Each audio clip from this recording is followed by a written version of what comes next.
The autumn of 1886 in the Colorado High Country was a season of brittle warnings. Elspeth Hayes felt it in the way the wind stripped the color from the aspens with a dry, surgical precision, and in the unusual clarity of the air that made the distant peaks seem close enough to touch, their stony faces already etched with the first high snows. Since Thomas had been taken by the fever 2 years prior, leaving her with their small son, a mortgaged claim, and a silence that felt heavier than any stone, she had learned to read the land not as a poet would, but as a wolf does, for signs of weakness, for hints of the coming hardship. This year, the signs were unambiguous. The squirrels were frantic. The chickadees had descended from the high timber weeks early, and the old trappers who passed through the settlement spoke of a winter that would bite deep and hold on long. It was during a search for firewood, farther up the northern slope of her property than she usually ventured, that she found it. The task itself was an act of quiet desperation, as the accessible deadfall near her cabin had been gleaned clean over the past seasons, and the real timber lay a hard uphill drag away. She was tracing the line of a gully choked with scrub oak when her boot snagged on something that was not a root. It was a length of rusted iron, a hinge plate, half swallowed by the earth. Curiosity, a luxury she rarely afforded herself, took hold. She used the toe of her worn boot to scrape away the matted pine needles and duff, revealing the corner of a heavy, planked door, its wood silvered with age and rot. It was set almost horizontally into the hillside, suggesting not a mine shaft, which were common in the area, but something else entirely. She set down her small axe and began to dig with her hands, the cold soil numbing her fingers. What she uncovered was the ruin of a shelter, a dugout carved into the earth itself.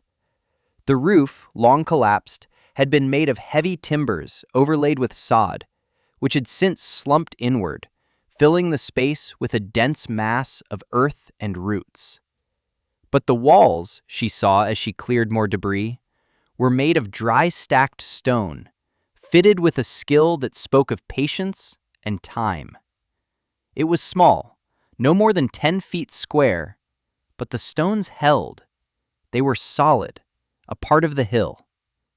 She stood up, her back aching, and looked not at the ruin, but at the principle behind it.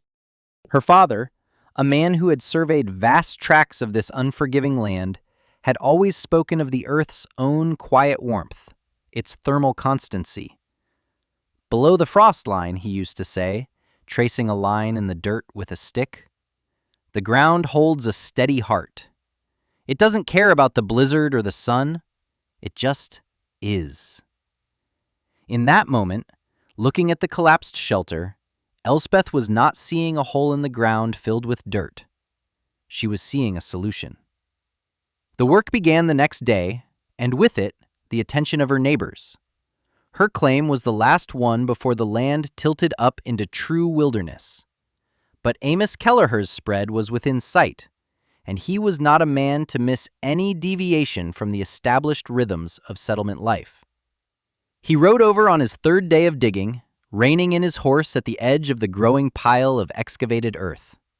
He was a practical man, a man whose worldview was built of squared logs, plowed furrows, and the hard arithmetic of survival.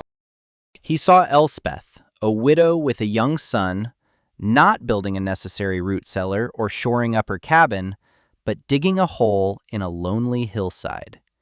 He removed his hat, his face a mask of paternal concern that barely concealed his judgment. "Mistress Hayes," he began, his voice carrying the easy authority of a man who had never been seriously contradicted. "A hard frost is coming. Your time would be better spent chinking your cabin walls. There is firewood to be cut." She paused, leaning on the shovel, her breath misting in the cold air. "I am preparing for the winter, Mr. Kelleher." His eyes swept over the deepening pit, the solid stone walls now visible within. By digging a grave? The question was not meant to be cruel, merely descriptive of what he saw. "It will be a dwelling," she said, her voice even. "Warmer than any cabin." Amos Kelleher stared at her as if she had declared an intention to fly. He was not an unkind man, but his imagination was a well-fenced pasture. He understood insulation, the value of a thick wall and a tight roof. He understood the ravenous appetite of a cast-iron stove and the immense labor required to feed it through a long winter. What he did not understand, and could not accept, was the notion that one could find warmth by burrowing into the very ground that froze solid every year. "The cold comes from the earth, Mistress Hayes," he explained slowly, as if to a child. "It seeps up. That is why we build our floors on joists, to have air beneath. To live in a hole in the ground is to invite the damp and the frost right into your bones. It is a place for potatoes, not people." She thought of trying to explain her father's words, the idea of thermal mass, of the earth as a blanket, not a source of cold. But she saw in his steady, certain gaze that his knowledge was a closed book. Watching an outcome, she knew, was not the same as understanding the principle. He saw a root cellar, she saw a refuge. "I thank you for your concern, Mr. Kelleher," she said, turning back to her work, "but my boy and I will winter here." He sat on his horse for a long moment, then shook his head, a gesture of profound, sorrowful pity. He replaced his hat and rode away, carrying the story of the poor, grief-addled widow Hayes, digging her own peculiar tomb up on the north slope. The story, as such stories do, found fertile ground in the small community. It was passed over fences and at the small trading post, embellished with each telling. Dora Kelleher, Amos's wife and the undisputed curator of the settlement's social ledger, spoke of it in hushed, sympathetic tones that did more damage than any outright mockery. Her mind must have been affected by her loss, she would say, her face a study in compassionate sorrow. To think of living in the earth like a badger, and with that poor child. Pity was a safer position than ridicule.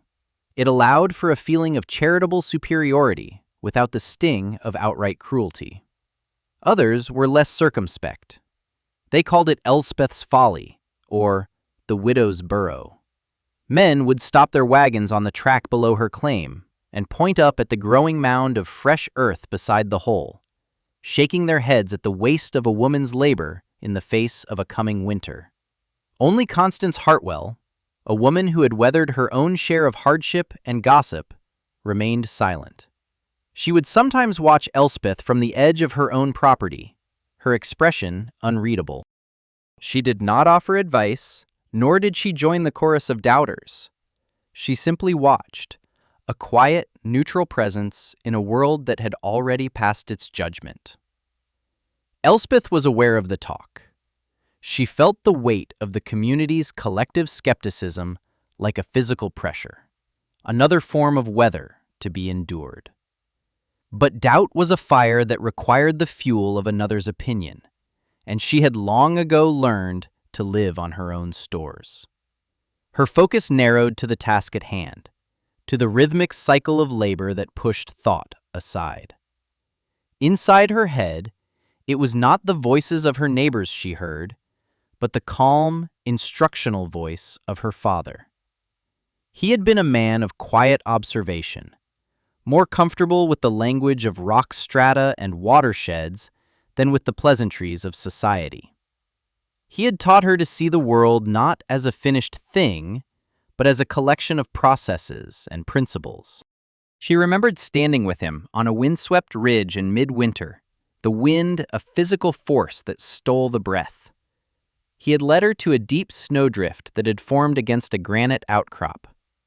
"Dig," he had instructed. She had dug down, the snow getting denser, until her hands, raw with cold, broke through into a small, hollow space at the base of the rock. The air inside was still and, to her astonishment, noticeably warmer. "The snow itself is a blanket," he had explained, "and the rock, it holds the memory of yesterday's sun. The earth is the same, but its memory is of the whole summer. It is a slow and steady thing. It does not panic." This memory was her blueprint. The skepticism of her neighbors was an abstract noise, but the memory of that still, warm air against the granite was a physical truth she could hold on to. She tried to explain it, just once more, to Constance Hartwell, who had walked over one afternoon with a small loaf of bread. Elspeth, her hands caked with mud, her face streaked with sweat despite the chill, accepted it gratefully. "Amos Kelleher says you will freeze in there," Constance said, her statement a plain reporting of fact, not an endorsement. "He says the frost will come up from the floor." Elspeth wiped her brow with the back of her arm. "The frost is a skin on the land, Constance. It is only so deep. Below that, the earth is constant. It is warmer than the winter air and cooler than the summer sun. This place will not need a great fire. It will only need to hold our own warmth." Constance looked at the stone walls, at the dark opening that led into the hillside. She did not understand the principle, not in the way Elspeth did, but she understood the woman. She saw not madness, but a deep and unwavering purpose. "Your husband was a good man," she said, an apparent non sequitur. "But your father, he saw things differently." It was the closest anyone had come to acknowledging that there might be a logic, however strange, to Elspeth's endeavor. The physical work was immense, a crushing tide of labor that she met each day from dawn until the last light failed. First came the excavation. She shoveled out the collapsed earth, tons of it, bucket by bucket. It was dense, heavy soil, laced with a web of ancient roots that she had to sever with her axe.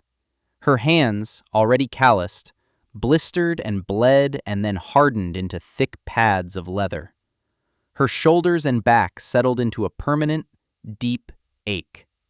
As she dug deeper, the air grew cooler and smelled of damp stone and minerals, the clean, ancient scent of the deep earth. She uncovered the full extent of the stone walls, marveling at the unknown builder's craft. The stones were fitted without mortar, using gravity and friction alone, a puzzle of weight and balance. In one corner, a section had collapsed. She spent a week rebuilding it, learning the logic of the stones by trial and error. She would find a stone, estimate its weight and shape, and try to fit it into the wall. More often than not, it would rock or sit askew, and she would have to heave it out and find another. The process was slow, frustrating, but deeply satisfying. Each stone that settled into place with a solid, resonant thud was a small victory. Another word in the sentence she was building against the coming winter. Once the interior was cleared and the walls were sound, she faced the challenge of the roof. The original timbers were too rotted to be of any use. She needed new ones, 6 of them, at least a foot in diameter and 12 feet long. The nearest stand of suitable lodgepole pine was half a mile up the slope. She felled the trees herself with a bucksaw, the rhythmic pull and push a grueling meditation. The silence of the forest was broken only by her ragged breathing and the grating song of the saw teeth biting into wood. Getting the logs down to the dugout was a battle of leverage and will. She had no horse or ox to help.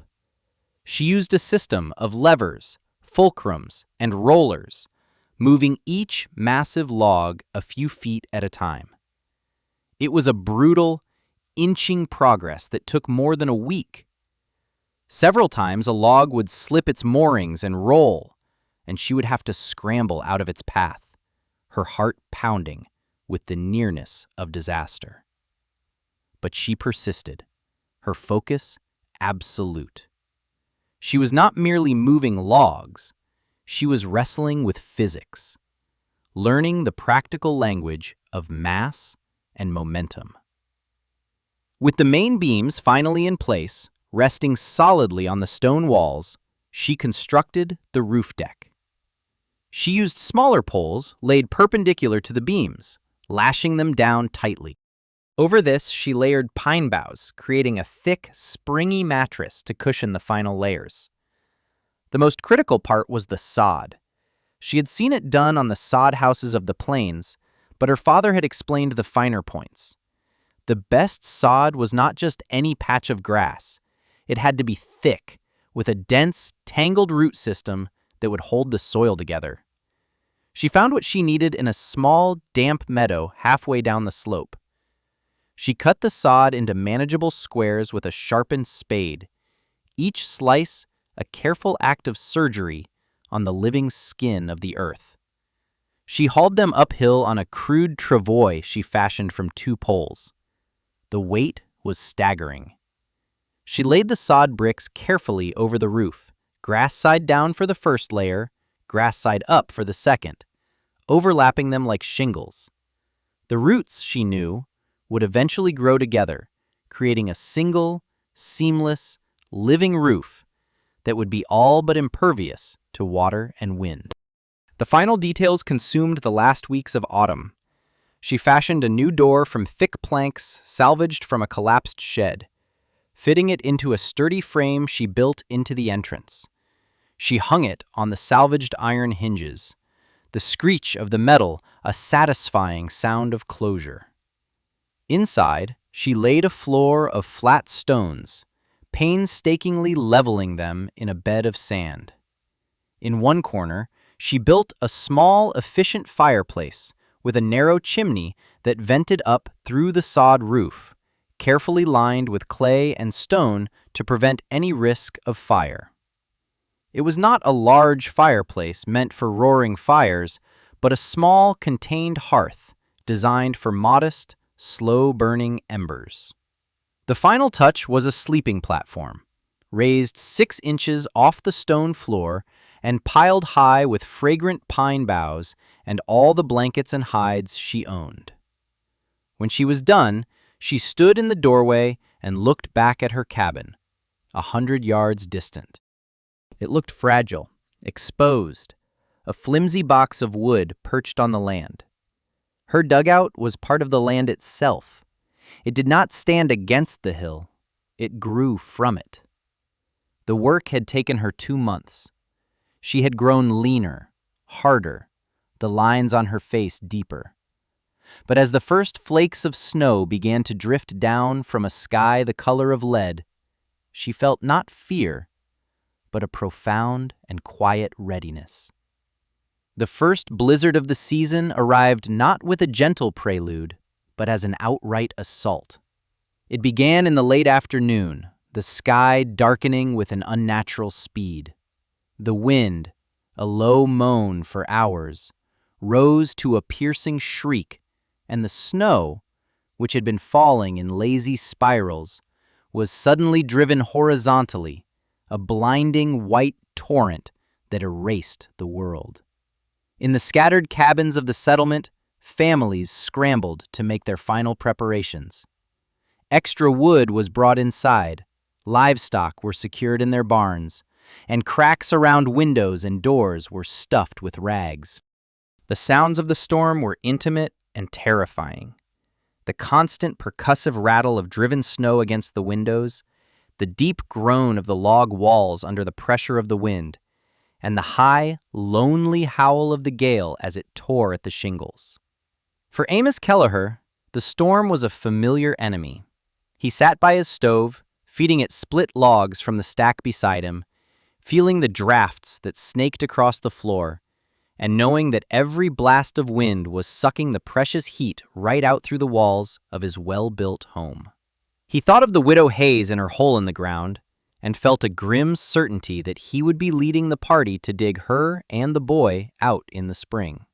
For Elspeth and her son Samuel, the arrival of the storm was an entirely different experience.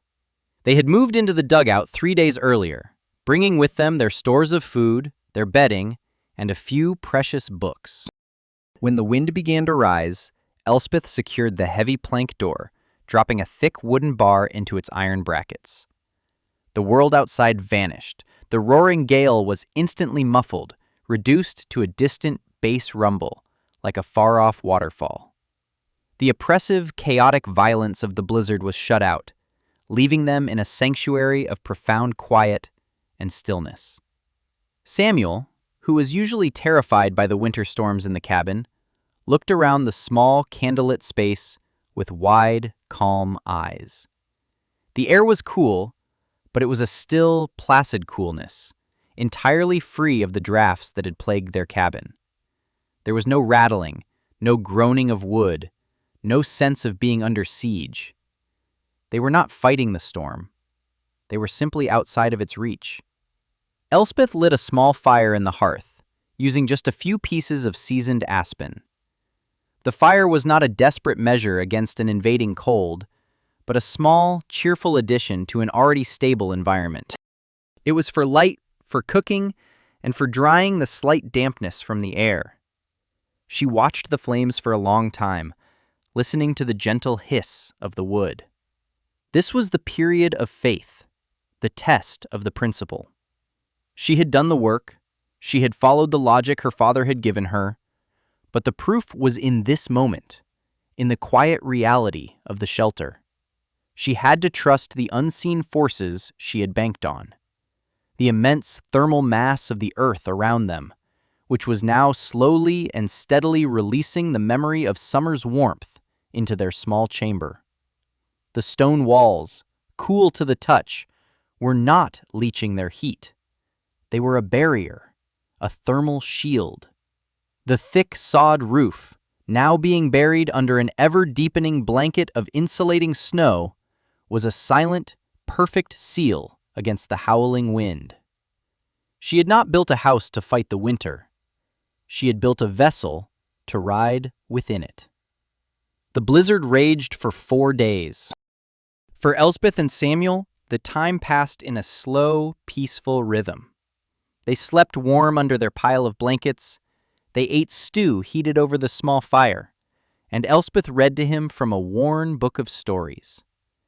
The air remained at a constant, comfortable temperature, cool enough to require a sweater, but warm enough that their breath did not mist. The only fuel they consumed was the small amount needed for cooking. They were living on the interest of the summer's heat, not the principle of her woodpile. She would occasionally press her ear to the heavy wooden door, and even through the thick planks she could hear the unceasing, violent scream of the wind. It was a reminder of the world they were insulated from, a world of brutal, life-sapping cold. She thought of her neighbors in their cabins, huddled around their stoves, burning through their precious wood, feeling the cold seep in through every crack and crevice. They were in a constant, exhausting battle.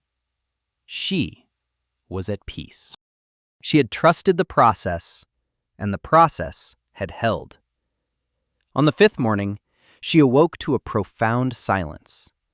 The distant, rumbling hum of the wind was gone.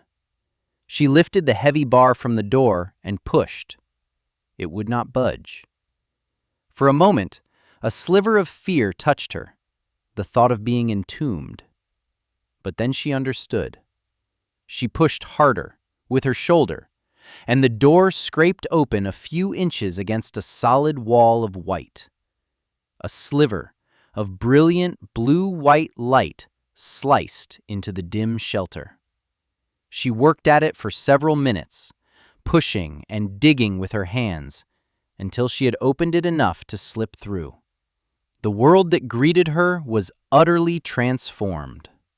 The sky was a painfully bright, cloudless blue. The land was buried under a single, seamless blanket of snow, sculpted by the wind into deep, curving drifts. Her cabin was nearly invisible, only its roofline visible above a drift that reached the eaves. The world was silent, still, and breathtakingly beautiful. And cold. The air was like sharp glass in her lungs. She looked back at the entrance to her dugout, a dark hole in a massive drift, a small plume of smoke rising from its hidden chimney. It looked like the burrow of some great, warm-blooded animal, at peace in the heart of the frozen world.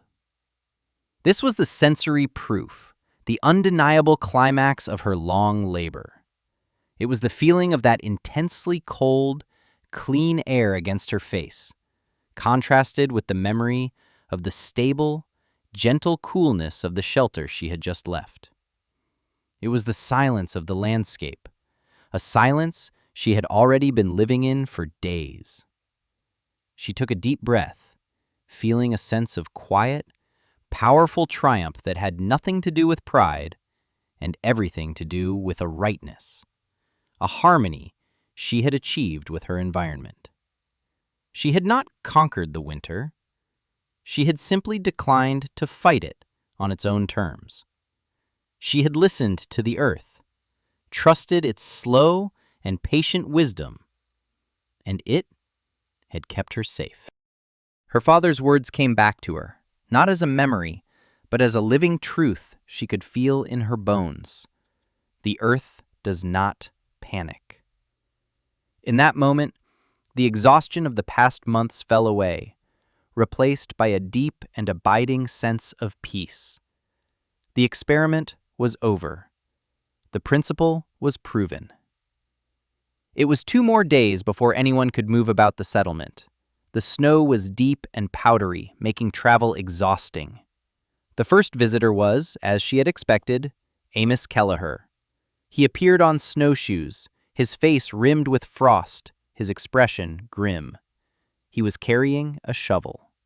He had come not to check on her, but to begin the task of digging for her body.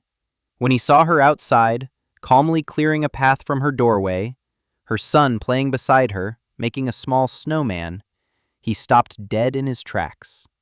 He stared at her, then at the small wisp of smoke rising from the snowdrift, then back at her. He could not reconcile the scene with the narrative of tragedy he had been constructing in his mind.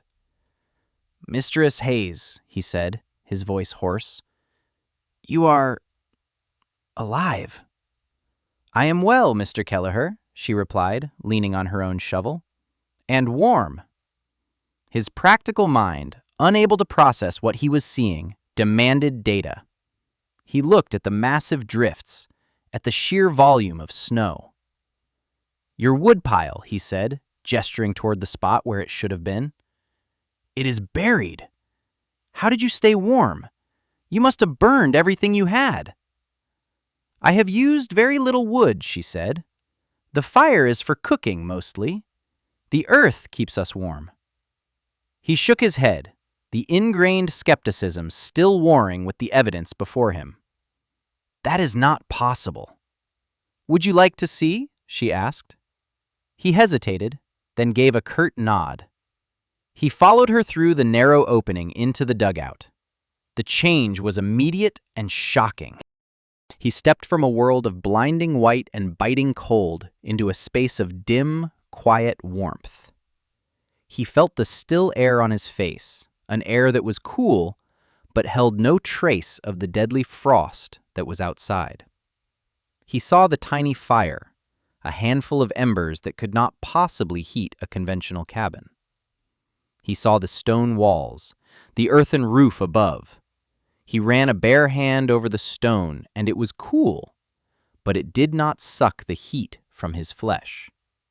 It was neutral, ancient, alive with some principle he could not name.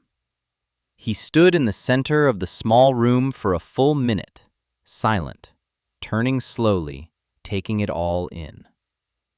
Amos Kelleher was a man whose pride was as solid as his fieldstone foundation, but he was also, at his core, an honest man. He understood physical reality. He could deny a theory, but he could not deny the evidence of his own senses. He could not deny the feeling of the air on his skin. He turned to Elspeth, his face stripped of all its certainty, all its paternal authority. "How?" he asked. The single word held a universe of meaning. It was an admission of error, a request for knowledge, and a mark of grudging respect. It was the acknowledgement she had never sought, but which, now that it was offered, felt like the final, solid stone being set in place. She explained it to him then, the same way she had tried before, but this time the words landed differently. She spoke of the frost line, of thermal mass, of the earth holding the memory of heat. He listened, nodding slowly, his eyes looking at the walls, at the floor, connecting her words to the physical space around him. He was not just hearing her, he was understanding. "My father," he began, then stopped. "He built his barn into a hillside. He always said the stock wintered better on that side." He was making the connection himself, finding corroboration in his own experience that he had never before understood. He left a short time later, a man profoundly changed. He did not apologize, that was not his way, but the way he looked at her as he left was a form of apology in itself. It was a look of pure, unadorned respect. The story of Amos Kelleher's visit traveled even faster than the story of Elspeth's folly had. This time, however, it was a story of wonder, not pity. Constance Hartwell came next, bringing a freshly baked pie. She did not need the tour or the explanation. She stepped inside, felt the air, and smiled a slow, knowing smile. "My grandmother in the old country spoke of such houses," she said. "I thought it was just a story." Others followed. They came with questions, with offerings of smoked meat or milled flour, their skepticism replaced by a burning curiosity. They wanted to understand the principle. Elspeth, with quiet patience, explained it to each of them. She did not gloat or remind them of their earlier doubts. The success of the shelter was vindication enough. The knowledge was a gift from her father, and she shared it freely, as he would have wanted. She taught them how to choose a site, how to read the slope of the land, how to lay the stones and cut the sod. She was no longer the poor widow Hayes, a subject of pity and concern. She was a source of new and vital wisdom, a woman who had looked at an old problem and found an even older solution. That winter was as hard as the signs had foretold. It broke records for cold and for snow, and several families, their woodpiles exhausted, were forced to abandon their claims until the spring. But Elspeth and her son lived in their small, warm burrow, safe and secure, listening to the storms rage harmlessly above them. The following summer, 3 more families in the settlement dug shelters into the hillsides near their cabins, working together, with Elspeth directing the placement and construction. They were called winter cellars, or storm houses, but everyone knew them as Hayes houses. Over the years, the practice spread. The dugout Elspeth had reclaimed from the earth became the permanent winter home for her and her son, expanded and improved over time. It served her for the rest of her long life, and her son after her. It stood for nearly a century, a quiet, grass-covered mound on the north slope, a testament not to a battle won against the wilderness, but to the profound and simple wisdom of working with it. It was a monument to a woman who, when faced with the world's doubt, had chosen to listen instead to the steady, quiet heartbeat of the earth.